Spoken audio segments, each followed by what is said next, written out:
So Aidan, it's cloudy. The sun didn't come out, but there was definitely sparks in that pitch there. I suppose firstly, a great Munster Championship tie, I'd have to say. Yeah, definitely. Look, very exciting game. The first 15 minutes took off like a hare, like 1-7 a piece there at the water interval. Fantastic game of hurling, I thought. Clare really came at Tipperary. Tip just kind of kept plugging away, even when they weren't going that well. I thought Bubbles was kind of just ticking over points and just kind of keeping them on the scoreboard a bit. But yeah, very entertaining game of hurling. And look, unfortunately, it's going to be mirrored by a poor decision. Yeah, it's really hard to, as much as the quality of scores, and we did see some great scores on both sides there. You have the crowd back as well, but unfortunately we are left with the only starting point, and I think this is a conversation that's going to go on for a week. Hope it doesn't go on all summer, but that yellow card sin bin, I suppose firstly, what was your opinion on it? To us, I was in bewilderment. It was happened way out in the corner here to our left hand side. Struggling to see how James Owen came to that decision. Yeah, unfortunately, this is the talking point with this kind of rule coming in, how it's going to be refed. And for me, it wasn't a penalty at all. He was out on the sideline, right on the end line at the corner flag.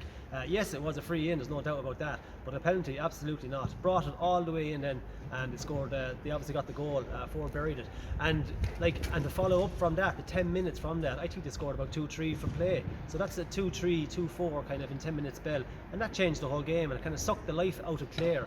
And it was a terrible decision, and it is going to be the talking point, not about the quality of hurling, but actually the actual talking point of a poor referee decision. Yeah, it's very hard how you it's so demoralising for Clare, because they were up to that stage, they were flying it. Like, you think back, they got that big goal just before half time, went off the pitch, huge roars. It felt like that momentum was going to carry them in. Tony Kelly won and converted a free within 20 seconds or something in the second half. Then that happened.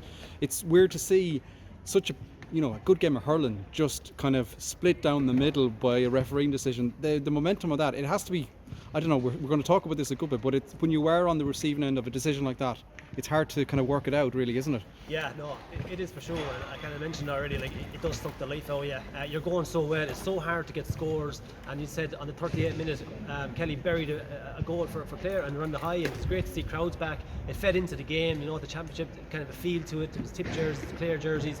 There's a brilliant spectacle, but it was just the decision just absolutely killed the game for a Clare's perspective. And even seen at the end, they drove about 6 or 7 poorish wides, which they could have tacked on. They only lost the game by 4 points, remember, but Tip did really put the squeeze on, put the grind on when they got ahead.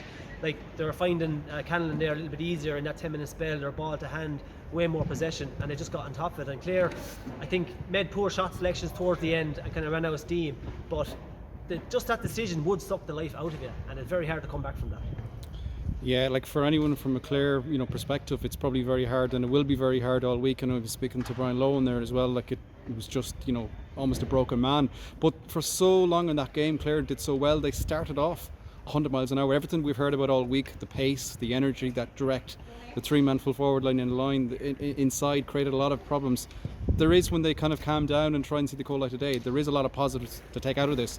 Yeah, absolutely. Yeah, I thought Tip were under serious pressure in the first 15 to 20 minutes. As you mentioned there yourself, they were trying to play the full forward line of Aaron Shanahan. Tony Kelly was in full forward, and Carl Barrett was man marking and did a relatively good job, although he scored 1-1 from play. But at this stage, it's kind of unmarkable, the kind of vein of form that he's actually in.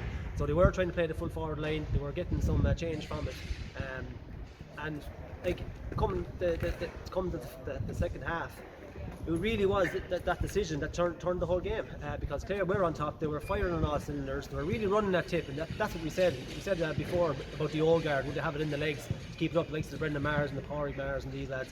But they did, to be fair, but that's because Clare kind of took the foot off the gas, and they were actually out on their feet towards the end. I suppose looking forward to 2 weeks' time now, it is the juggernaut of a Munster final, Tipperary versus Limerick.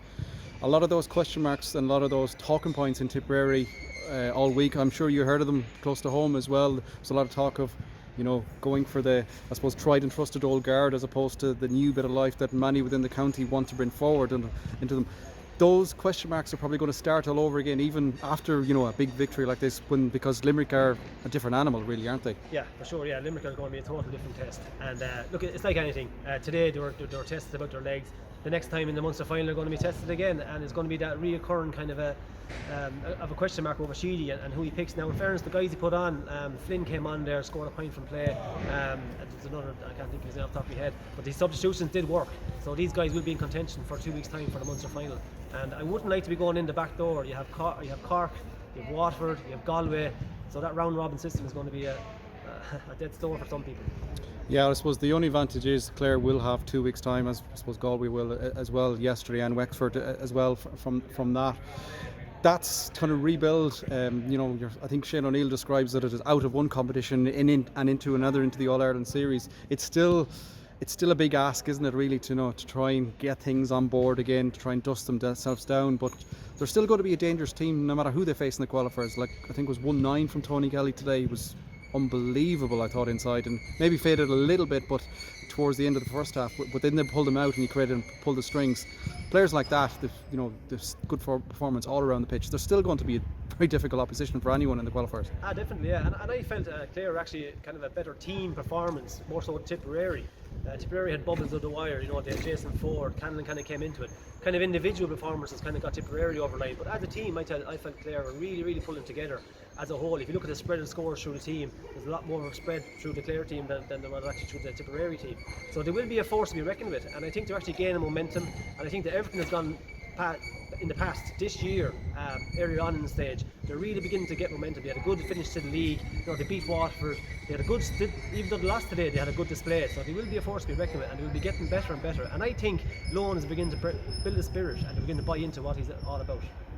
I suppose looking at Tip, that Munster final that we touched on briefly, how do you fancy their chances going up against Limerick? I think Cork probably asked a couple of question marks, but weren't able to see it out really.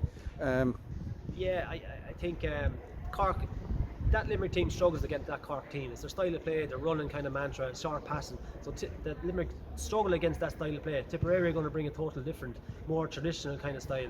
The long puck outs there today, it's more kind of direct hurling. Limerick kind of like that. Limerick are very good at that.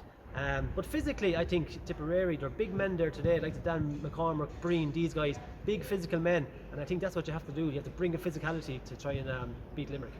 I suppose briefly, if we look back on yesterday, a great win for your former team, Kilkenny. Came out an unmightful battle against Wexford into the Leinster final. Probably with the greatest respect, they probably have an easier Leinster final than they maybe would have thought of at the start of yesterday morning. But still a big performance from Kilkenny yesterday. Yeah, absolutely huge. I think personally Kilkenny are in a great position. I think Cody has kind of changed his way of playing. I think the guys are more comfortable on the ball. They're playing a short ball as well as a long ball. Their bench, as you've seen yesterday, is a lot stronger, and they're more comfortable in the matches they're playing. I think they're going to be a real force to be reckoned with. They're playing Dublin. Dublin are a very good side. We didn't think they were going to beat Galway, call a spade a spade. Galway are still going to be in contention. They're still a very good team. I think they took their eye off the ball slightly. And so you could say Kilkenny have an easier run in, maybe, but Dublin are going to be a difficult task, I understand, and they're going to have to try to get over. But Kilkenny are in a good place, and they could have a nice run to a semi-final, hopefully. And last thing before we let you go, I think we joked about it earlier, but what would the Kilkenny dressing room have been like if you were on the receiving end of a decision like that down with the corner just after half time here? I tell you, I can guarantee you I wouldn't be standing too close to Brian Cody if that decision went against him now, that is for sure. He wouldn't take that lightly, and I can guarantee you he'd be skin and hair flying in that dressing room if Brian Cody had that decision, and James Owen would want to watch himself, I'd say. Very good. Well, I suppose in summary, a brilliant result in the end. It didn't look like it at times for Tipperary, but they march on, and now Limerick in 2 weeks. Absolutely, yeah. No, a brilliant result for Tipperary. They kind of started a little bit lethargic. Clare had a game underneath their belt, but they powered on and pushed on in the last 10-15 minutes. So they're going to be a real force. And look, championship is up and running. We have a big team of Galway being knocked out of the first round already. We have an upset. We had Hawkeye. We have a big decision of a penalty being made already. So look, we're in the cut and trust of it now. Absolutely.